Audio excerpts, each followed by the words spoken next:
it's time for the best coverage of the top stories in sports. The Sports Wrap with Jason Page starts now. Yes, it does. Thank you, Chad Erickson. Great to have you with us on this Tuesday edition of the show. A show where we will be joined by Jim Leyritz, three-time World Series champion, former New York Yankee. Get his thoughts on that Yankees-Royals series, which is now even up at a game apiece. Also, have a chance to chat with Matt Verderame. Now, little housekeeping on this because of what we're about to open the show with. Matt Verderame joined us just before the news broke that we're about to discuss right now. So you will not hear my conversation with Matt Verderame, including the news that the Jets have fired Robert Saleh as their head coach. 5 weeks into the NFL season, Robert Saleh is gone. Wow. First head coaching casualty of the 2024 NFL season. Who had that on their scorecards? So you will not hear me discuss this with Matt Verderame because we talked with him just before this news broke, where we put the show to bed at a certain time every day. So obviously that won't be part of the conversation with Matt Verderame. We will talk about a lot of other things, but we will not discuss the firing of Robert Saleh. So we'll have that coming up for you. But wow.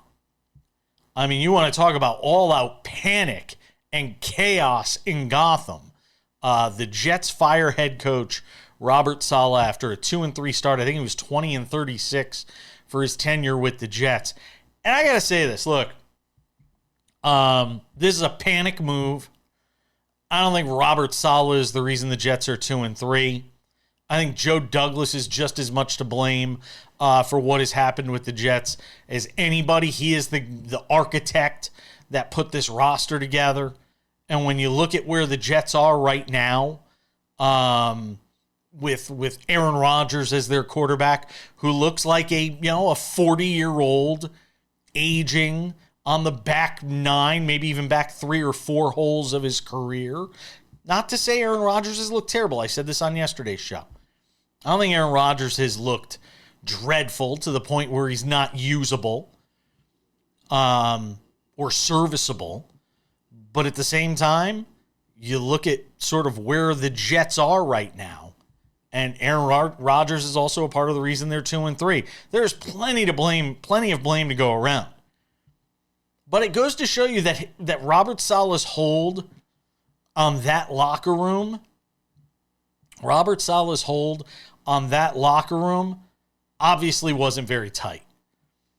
The team obviously on some level had given up on him. Now, there's going to be an obvious question here that I think will be answered in the coming days, and we'll obviously cover this throughout the rest of the week.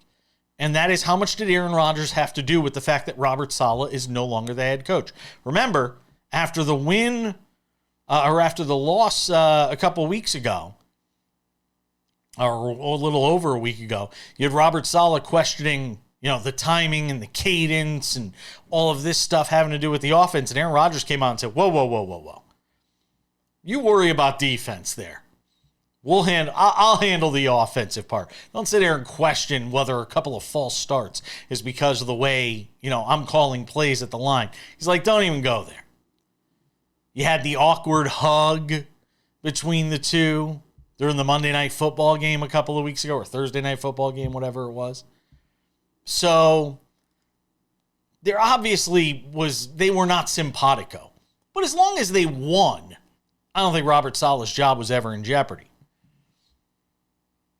But obviously at a 2-3 start, and looking the way this team did, especially over the last couple of games, somebody had to be the fall guy, and it was going to be Robert Saleh. We will obviously keep an eye on the story. Jeff Ulbrich will be the interim head coach. He is the defensive coordinator for the Jets. Very interesting that that's who the Jets chose to be the interim head coach and not Nathaniel Hackett, who had recently been the head coach of the Denver Broncos. Take from that what you will. Real quick, Chiefs are 5-0 after a win on Monday Night Football. I think it is a very worthwhile question to ask. Who is beating them? who's going to derail them en route to a third straight Super Bowl? Because right now, out of the AFC, I don't really see it. You want to say Houston? If I gave you truth serum right now, said put them on a neutral field, tell me who wins that game. You know you're picking Kansas City every time. But again, even if you say Kansas City wins 9 times out of 10 or 8 times out of 10, that still means there's a chance for Houston. And in the one-and-done situation that is the NFL postseason, that is always a possibility. So we have to put Houston in the conversation. And then it comes down to who they could potentially meet in the Super Bowl. Minnesota and Detroit right now would be the favorites out of the NFC. Don't forget about San Francisco. Just because the Niners are off to a sluggish start and just lost at home to Arizona, once that Niner team gets healthy, and it will, we know that this is a team that is built on the sum of its parts, which is right now you're seeing them struggle because they're missing a lot of those parts. Will they get back Christian McCaffrey this year? Who knows? But in terms of even just a route to the Super Bowl, it doesn't look like there's a lot there that could derail the Kansas City Chiefs after another win last night in which they looked as good as they've looked all year against a Saints team that was 2-2, not chopped liver by any stretch. We'll ask Matt Verderame when he joins us coming up in a few minutes. Who is that team that can derail Kansas City right now? Because I don't see it. You give me Buffalo? You give me the Ravens, who they beat in week 1 of the season? We all saw what happened in that game. I mean, who's beating Patrick Mahomes and company out of the AFC? I just don't see it. You give me Detroit in the NFC, maybe? Another one of those 4-1 teams. And look, we've talked about it ad nauseum. The mediocrity in the NFL right now is partly to blame for why there are not a lot of challengers that I think can step up and potentially beat this Chiefs team. You've got 2 undefeated teams, 2 one-loss teams, and then a bunch of 2-3 and 3-2s that you could all just mix together, throw them in a hat. Somebody's going to make the playoffs. We don't know who yet. But I look at Kansas City right now, and I am left asking, especially after a performance like last night. And yes, there is a little prisoner to the moment that comes with talking about this stuff coming out of a win like they had on Monday night. Who's beating them? They're going to win a 3rd straight Super Bowl as far as I'm concerned. The big news, though, Robert Saleh out as head coach of the Jets. Jeff Ulbrich takes over in the interim as the defensive coordinator. Jeff Ulbrich takes over. Matt Verderame will join us next. We'll talk some more NFL with him. Don't go anywhere.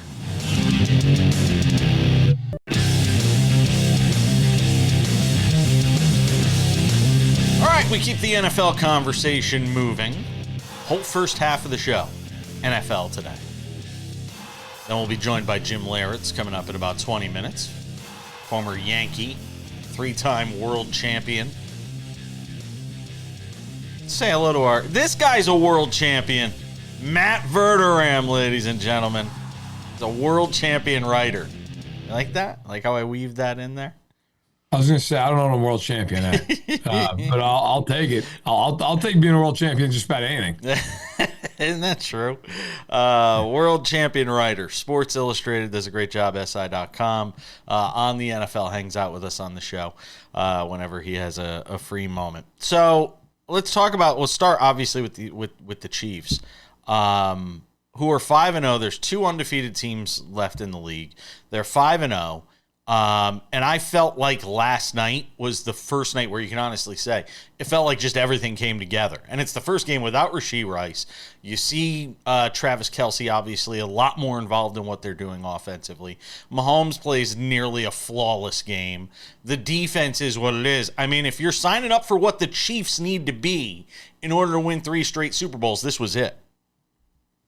Yeah, I wrote a column for SI right after the game, kind of an immediate reaction, which was to say that, look, I mean, this is a team that all of a sudden they're bringing back all these old faces. And Kareem Hunt's back in town. Jody Fortson's back in town. Yeah. But Juju Smith-Schuster was really kind of the focus of the column. 7 catches on 8 targets for 130 yards. And I can tell you firsthand, speaking to team sources when they acquired him, when they signed him in late August, they basically signed him because he really wanted to go back to Kansas City. And they figured, yeah, why not? He's experienced. Well, they need him now. They need him desperately to play in the slot with Rashee Rice being out for what appears to be the year. So between him and Travis Kelce, of course, never went anywhere, but it looked like for the first 3 games of the year, maybe he wasn't going to have the same juice. He's played very well the last 2 weeks. But I really think, Jason, the thing that gets overlooked with them nationally is this is not an offensive team. It's their defense. This Chiefs team, including last year's team, they're much more like the Patriots were than they are the first 3 or 4 years of Mahomes' career. They are very much, we're going to shut you down. You're not going to score 20-plus points. And all Mahomes and the offense has to, hey, look, hit 24, hit 23. You're going to win. May not blow anybody out, may not be that sexy. You're going to win 13, 14 games because nobody can score on them. Yeah, I'm 100% with you on that. I was talking about this in the opening segment of the show today. I'm trying to figure out who's beating them. Now, in a one-game situation, anybody could beat anybody. I get that. And when we get to the playoffs, there's going to be a mishmash because it feels like other than say, because I don't know what Washington is yet. This is a great story early on. Teams adjust. They're going to get more film and try to figure out how to defend against Jaden Daniels in this offense. But I'm trying to figure out where, especially in the AFC, where's the major roadblock for them? If we're talking about them is it the Ravens who we saw them beat in week 1 without their best? Where's the major roadblock for them? I don't think it's the Ravens, and I actually think two things are true at once here in this case. I think the Ravens are the second best team in the AFC, but they match up terribly with Kansas City. The Chiefs will just put 8 guys in the box, and they'll single up those receivers with McDuffie and Watson and say, beat us. And they can't. And they never can. I mean, Jackson's beaten them one time, I think, in 7 tries, and it was because Clyde Edwards-Helaire fumbled the ball and they were ready to kick a game-winning field goal. They just can't beat them. Buffalo, again, I think because of the way they're put together this year, again, I think it's a bad matchup for the Bills. The Bills are soft down the middle defensively. The Chiefs want to attack the middle of the field. Buffalo wants to run the ball. The Chiefs have done nothing but completely shut down everybody who's tried to run the football. They can single up those receivers. They're not scared of them. I actually think that the biggest threat to the Chiefs is 1-4 right now, and it's Cincinnati. Cincinnati is the biggest threat to them because they know how to play them.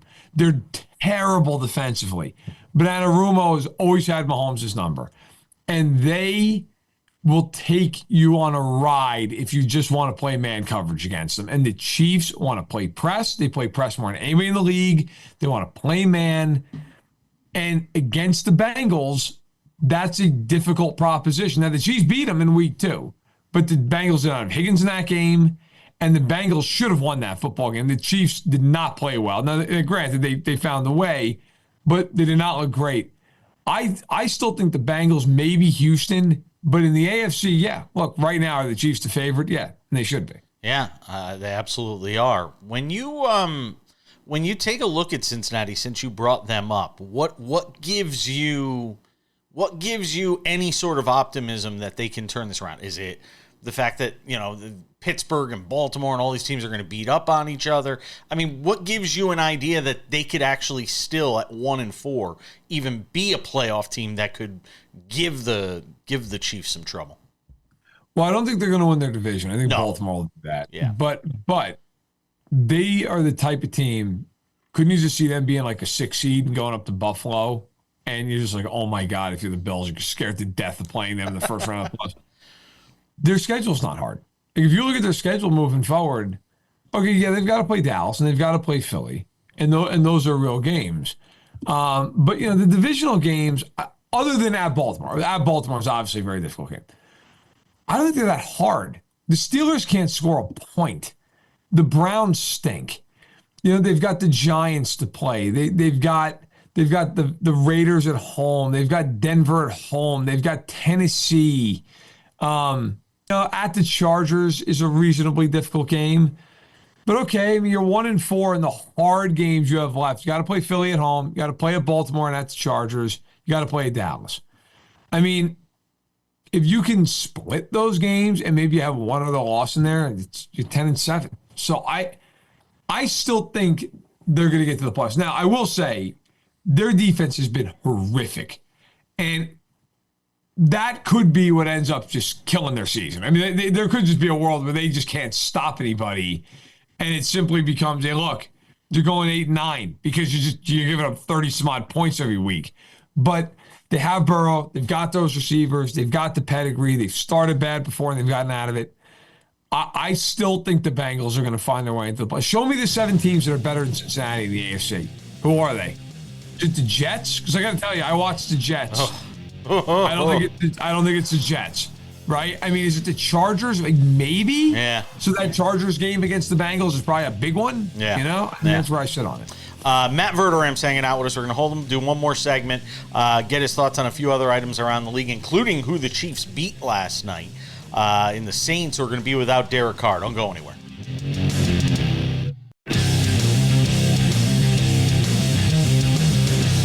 Welcome back to the show. Jim Leyritz coming up in 10 minutes. Talk some baseball with the King. Former Yankee World Series hero. 96, Mark Wohlers. I got to tell you, I had flashbacks to that home run against Mark Wohlers in 96 yesterday. Matt Verderame, who's hanging out with us on the show. When I watch Emmanuel Clase, who could throw, 102 miles an hour, throw a slider to Kerry Carpenter, throw his second or third best pitch, and Carpenter hits it out of the yard in Cleveland yesterday. I had total flashbacks. I'm going to Mark. It felt like Mark Wohlers 2.0.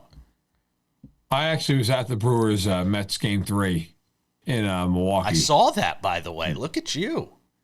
Yeah, well, big dog.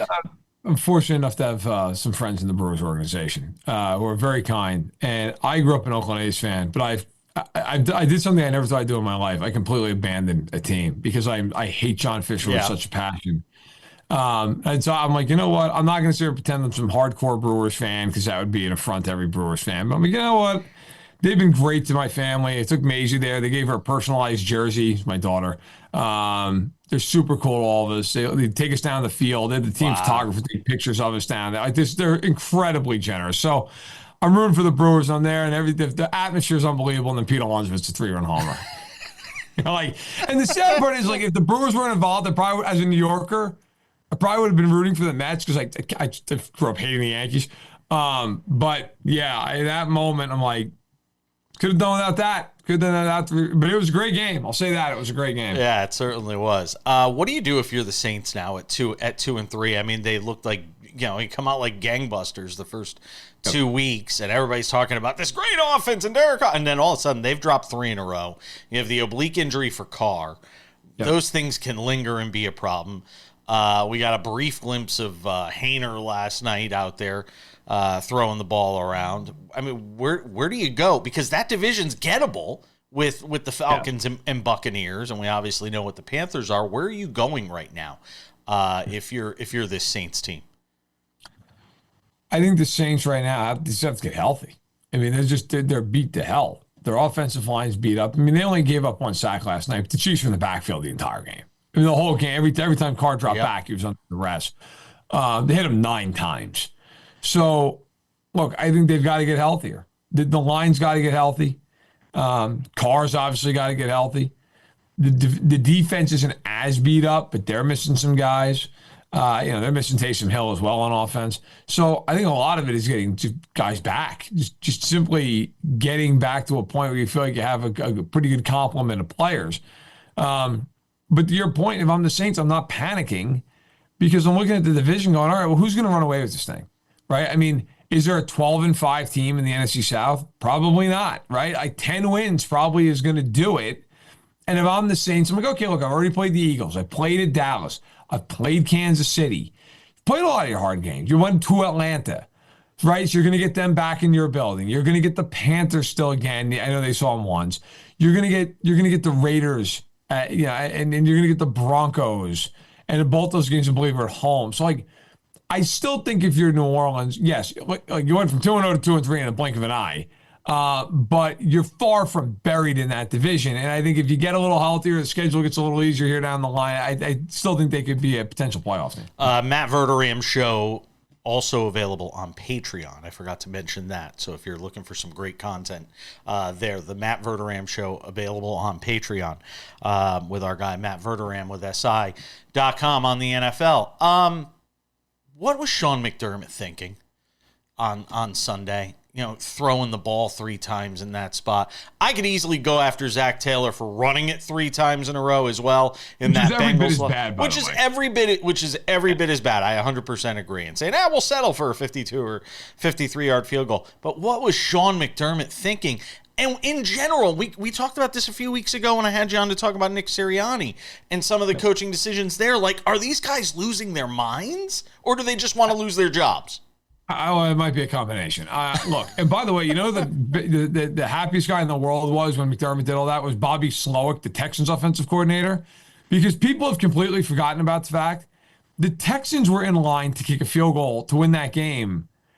And with the Bills having no timeouts with 44 seconds left, the Texans threw the football and took an intentional grounding penalty that knocked them out of field goal range when they could have just quarterback snuck it, called a timeout with 1 second left and kicked the field goal. So everyone's forgotten that the Texans were doing just a disaster class in coaching in their own right, but got away with it. Look, McDermott has been bad for a long time in big games. He has. I mean, if you can go back, the 13 seconds game in Kansas City, that was a terrible decision. The Cincinnati game a couple of years ago in the playoffs, they were totally outcoached. Last year in the playoffs when they ran a fake punt from their own 30-yard line with DeMar Hamlin, and the Chiefs threw him for a long. They were waiting for him to do it. This has been years now with McDermott, and so look, I think that game, and I watched every snap of it. McDermott was bad. Brady, the offense coordinator, was bad. Allen was horrific in that game. 9 of 30. I don't care who your receivers are. I don't care if it's you and me. You're Josh Allen, man. You can't go 9 of 30, okay? That's like Brock Osweiler stuff. So it's on all of them. What McDermott was thinking, I have no idea. How you don't just run the ball 3 times there and play for overtime, I have no clue. But it potentially, cost them the game. And now they got to go play the Jets in a game that is going to be the biggest tension convention on earth Monday night at MetLife. That's going to be insane watching that. It really is. Before I let you go, I got about a minute here. Give me some thoughts on this Washington Commanders team that has just lit up football with Jaden Daniels. And just when you thought somebody couldn't be bigger than C.J. Stroud was as a rookie last year, you look at what Daniels is doing. Give me some thoughts here on the Commanders. Look, they're 4-1. I got a lot of questions about their defense, but Dan Quinn is a great defensive coach. I think he'll get them to at least improve as the year goes on. And I'll tell you right now, Daniels, A, obviously has been fantastic. B, if I am Adam Peters, their general manager, everybody's talking about the Jets with Devontae Adams, the Saints with Devontae Adams. I'd be calling up the Browns about Cooper. I'd be calling up the Titans about Hopkins. I'd be talking to the Raiders about Adams. Give me somebody opposite of McLaurin, because that division is very winnable, and they're an interesting team. I don't think they're just a fluke. I don't think they're a Super Bowl contender because of the defense and he's a rookie and all that. They've got talent, and Daniels looks like the real deal to me. I could do a whole hour with you, but I can't afford you, Matt Verderame. Thank you for your time, as always. We'll be catching up with you, hopefully, down the line. The Matt Verderame Show on Patreon, and read his work over on SI.com on the NFL. Thank you, sir. You got it, anytime. We're coming back. A lot more sports wrap. Jim Leyritz, the king, former Yankee, joins us next.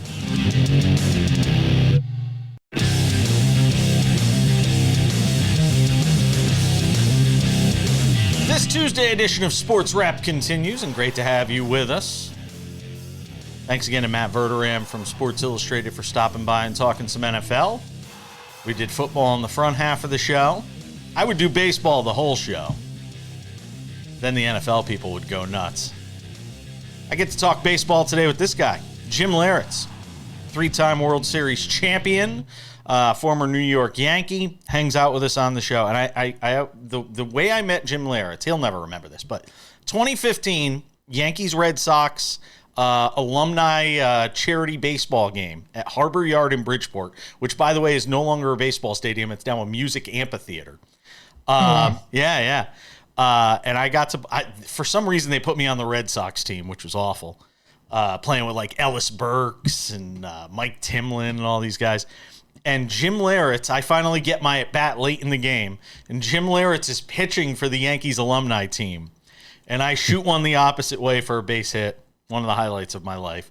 I got a base hit off Jim Leyritz in a charity baseball game. So I will always be thankful for that moment, playing in front of like 4,000 people at Harbor Yard ballpark. And I'm sitting there going, man, if this is what it's like playing in front of 4,000 people, what's it like hitting a home run in the World Series off Mark Wohlers in 1996, Jim Leyritz?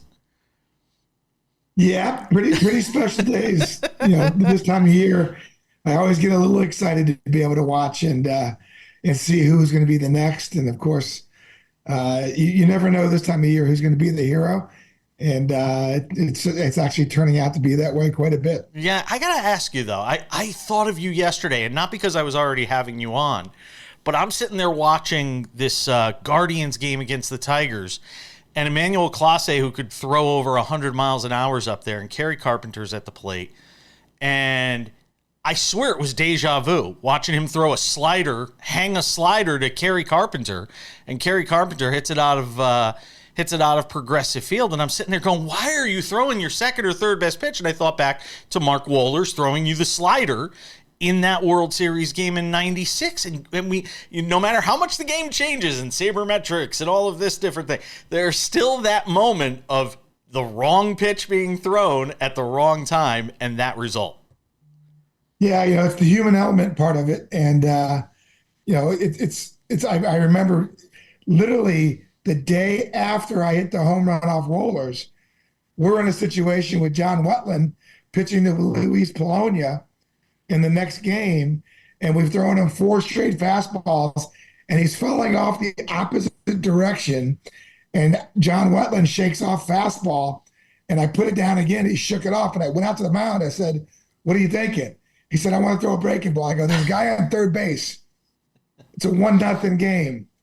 Did you not remember last night, Wohlers got beat with his second best pitch? We're not going to your second best pitch. And he goes, you know what? You're right. Went behind the plate. 3 more fastballs later, we got Polonia out. See, it's absolutely amazing. And it just goes to show you what, leadership behind the plate, those moments when we sit here and microanalyze everything about a baseball game. We won't get down sometimes into that microanalysis or that minutia, but those are the plays and decisions. They're not swings of the bat in that moment. They're not, a ground ball being, bobbled or something like that. But they're such important elements of the game that we often forget when we sit here and do this, this armchair quarterbacking on a Monday. Yeah, and you have to kind of wonder, what was he thinking by going to the slider?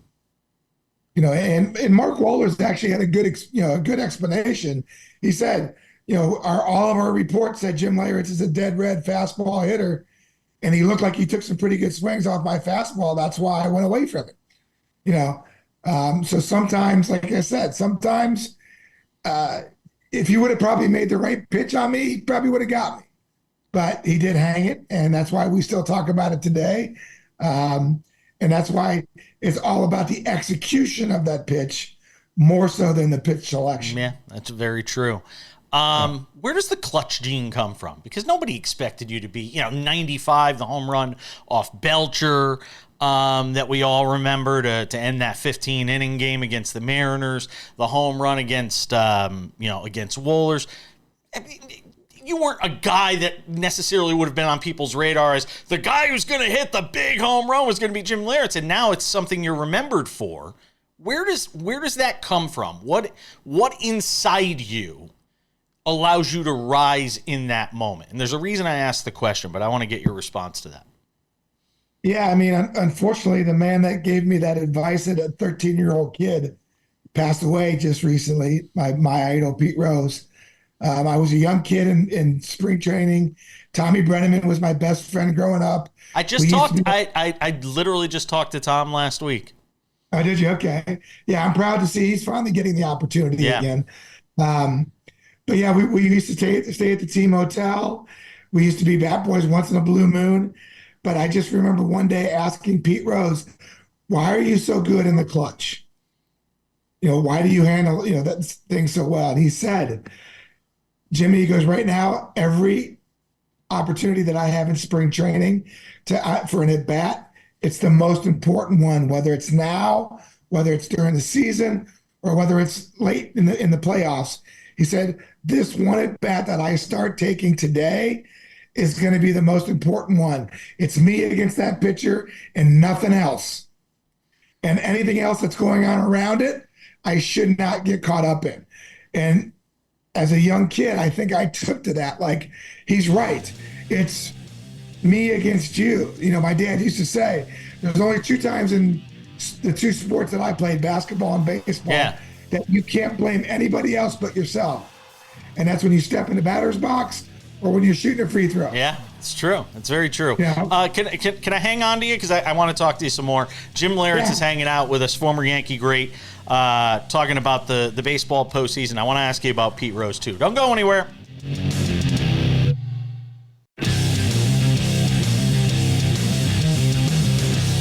This Tuesday edition of SportsWrap continues, and so does our conversation with the great Jim Leyritz. The Aaron Judge playoffs problem, I guess. He's striking out like 35% of his postseason at bats. We talked about the clutch gene. We talked about, your success in the postseason. And you see a guy as talented as Judge struggling in this spot. If you're Aaron Boone, if you're, what are you saying? Are you saying anything to somebody who is so talented, but is struggling in these postseason situations that are put under the microscope so much? Yeah, I mean, listen, I don't know exactly what goes on in that locker room, how close Aaron Boone and him are, but as his hitting coach, I would think that you're going to kind of work on maybe something in the cage, hitting the ball the opposite field, making that contact, making some adjustments because, again, from the naked eye, watching him, his head's pulling out on every swing. So how do you correct that? Well, you get in a cage and you say, okay, we're going to work on hitting the ball the opposite field and keeping your head over the ball so you're keeping an eye on it. And maybe that's how this could click in for him. But, yeah, I mean, the consistency of the bad swings that he's had, there's something that he's doing different than he was during the season. And that's the hitting coach's job to basically find that out. Could the layoff have something to do with it as well? People always say that. Sometimes I look at it this way. It depends on how I was feeling when the layoff came. If I was tired, if I was banged up a little bit, I welcomed the 3 or 4 extra day layoff. But if I was hot and I was swinging the bat good, no, you didn't want that. You look at the end of the season, he wasn't swinging the bat great. He had a couple home runs late in the season, but overall wasn't swinging that good. We talked about this off air. The lack of situational hitting that I see from this Yankee team in particular, and I can't speak to every single team in baseball, but in the postseason when runs are at a premium, you're not winning 9-6. You're not winning 11-5. Games are going to come down to 1 run. They're going to be close. Game 1 between the Guardians and Tigers notwithstanding. Go look at those Phillies-Mets games and how close these baseball games are. That's postseason baseball. Does it drive you nuts that there is just zero thought to kind of shrink the game to, hey, first and second, nobody out, let's bunt and get a runner over, or let's at least make sure we get a ground ball to the right side and get runners moved over? As a guy that played the game for a long time, played postseason baseball in a time where you probably would have bunted or made sure to get the runner over, and you wouldn't have 3 guys in a row strike out with runners on first and second or something like that. It's got to drive you nuts. Oh yeah, it's almost unwatchable, to be honest with you. And I talked about it last night on another show. The bottom line is that they just not they're not setting themselves up for success. This whole sabermetric thing is about, if I have to give up an out, it's actually detrimental to the production. And I'm like, wait a minute.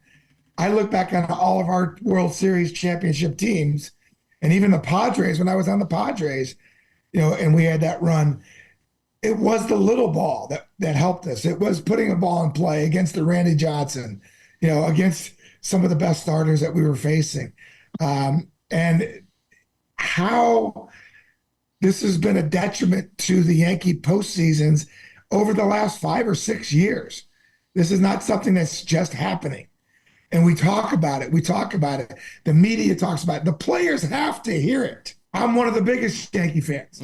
I root for these guys because the more they win, the more I get an opportunity to work. Yeah. So I'm rooting for these guys, but it's just so hard to see, and it's not just the Yankees, okay? It's the majority of baseball right now. Before I let you go, I got to ask you about Pete Rose because I know he was somebody that was near and dear to your heart.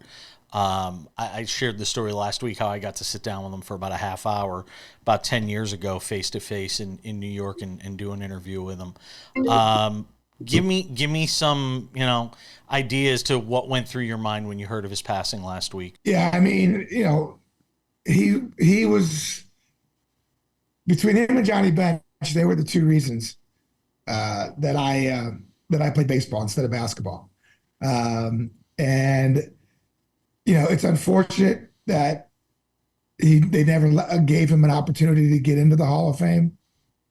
And now possibly they'll give it to him now because he's passed away, which I hope they don't. Pete I feel the same way. I feel the same way. I said this to Tom Brenneman last week, and Tom disagreed with me on it. He was like, no, for his family, they should still be able to have that moment. I'm like, it's a slap in the face to Pete Rose, though. To not give him that moment when he's alive and then give it to him when he's passed away. Yeah, exactly. And I think Pete gave him an out, in his last interview saying, when I do pass away, I don't want to be put in the Hall of Fame. And none of my family will accept me being put into the Hall of Fame as far as, stepping on stage and accepting something. So I think that's going to be interesting. But yeah, you know what? It's a tough thing to, as a Pete Rose idol, fan, that, we all know, those of us who knew Pete, we knew he was his own worst enemy.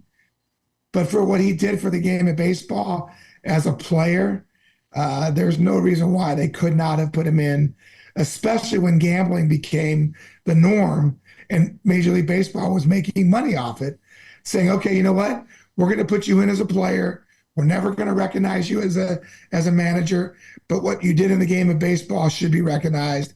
Here you go. We'll put you in the Hall and just get it over with. And unfortunately, that never came. But I will forever be thankful to Pete and Johnny Bench because I would not have lived my dream to play Major League Baseball without those two guys. Jim Leyritz, the former Yankee, 3-time World Series champion. I'm glad we got to do this. Let's not wait so long to do it again. I appreciate it. No, anytime, and just reach out. We're coming back. More Sports Wrap on a Tuesday.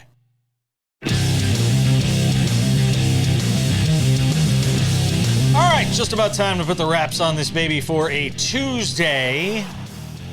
Been a busy show. Don't forget, if you miss anything from Sports Wrap at all, go and check out the podcast version of the show. It's available on Spotify, Google Play, Apple Podcasts, TuneIn, iHeartRadio, Odyssey, Amazon, anywhere you get your podcasts. Or just DVR us on one of over 200 affiliates that this show appears on. All right, without any further delay, time for some odds and ends. Odds and ends. What is going on with this Dodgers-Padres series? If you haven't seen it by now, there is new viral video that has hit the interwebs. Video of Manny Machado throwing a ball towards the dugout of the Los Angeles Dodgers during the Game 2 win for the Padres on Sunday night. And apparently Dave Roberts is a bit upset. Now, look, I know we live in this kind of wild, wild west era of sports. And there's tensions that are high and rivalries. The Mets and Phillies, a big rivalry series. The Dodgers and Padres, big brother versus little brother. You had fans throwing items out onto the field when Fernando Tatis was hitting home runs in that game the other night, and hit 2 of them, in fact. And the Padres pulling their players off the field while security was able to get things sort of fixed and ready and back on the field. But now you got Dave Roberts whining to the media that Manny Machado was throwing a baseball towards the Dodgers dugout, and it was thrown with intent, and it was thrown with malice, according to Dave Roberts. Do you know how weak sauce this is? Do you know how weak this looks when you've got Dave Roberts? If Manny Machado wanted to fire a baseball at the dugout, he would have fired a baseball at the dugout. This thing bounced well before it got to the dugout fence, the barricade that separates the field from the dugout. I mean, man, if I'm guys in that Dodgers dugout right now, and I know what he's trying to do, he's trying to fire up his players. I get it. But not a good look for Dave Roberts to try to pick a fight and further escalate this battle with Manny Machado. Here's what I do know. Watch that series on Tuesday night, because it could get ugly. I wouldn't be surprised if there was an over-under on benches clearing incidents and it was at a half. I would take the over, and it'd probably be juiced to the over. So I think it's a really good possibility. Padres minus 156 with Michael King on the mound. Walker Buehler for the Dodgers. The Dodgers plus 132 in that game on Tuesday night. Give me the Padres, why don't you? Odds and ends on sports betting. Look, this story is not shocking to me at all, but it still deserves coverage. A study put out by a data science company called Signify Group on behalf of the NCAA has found that angry sports bettors, shocking, one of the most common types of harassment that college athletes are receiving right now, making up at least 12% of publicly posted social media abuse. Gee, who couldn't have seen this coming? Look, when college sports, when pro sports got into bed with sports betting, when the Supreme Court made this decision, and we talked about this on the show a couple of weeks ago, with a guest who came on who wrote a column about this. And look, that column that we talked about was somewhat slanted in the direction of being anti-sports betting. Nobody's gonna question that. But when we now live in this era of legalized sports betting with little restrictions, little guardrails, and yes, there is policing on who's sports betting and if athletes get involved. We've seen numerous cases of how the NCAA and how the authorities and the professional sports leagues are managing it. It's not to say they're not. But this is a problem. And I'm not wishing this. I'm not hoping for this. But how long is it before somebody loses a major wager on a game and you wind up with a situation where an athlete is harmed? Not rooting for it. I don't want it to happen. You've seen the countless videos on social media of guys slamming a TV to the ground or throwing something at a TV when they lose a bet and they lose their minds. How long is it before somebody at a pro sports event or a collegiate sports event does something stupid and takes matters into their own hands? We live in a society where there are plenty of mentally unhinged people. Something like this is going to happen at some point. There's just no doubt in my mind. All right, almost time to say goodbye for this Tuesday edition of the show. Again, if you have missed the huge news that we mentioned at the top of the show, Robert Saleh is out as head coach of the New York Jets after a 2-3 start for the team. He is the first head coach to be fired in this 2024 NFL season. Jeff Ulbrich, the defensive coordinator, is the one who takes over in the interim, not Nathaniel Hackett, the offensive coordinator, sort of handpicked by Aaron Rodgers. Again, make of that what you may. We will have continuing coverage on this throughout the rest of the week on SportsWrap, what it means for the Jets and that team going forward. Thank you to our guests, Jim Leyritz, the former Yankee great, 3-time World Series champion, talking baseball with him, and Matt Verderame from SI.com, host of the Matt Verderame Show on Patreon. I'm Jason Page. We'll see you all back here on Wednesday for more SportsWrap.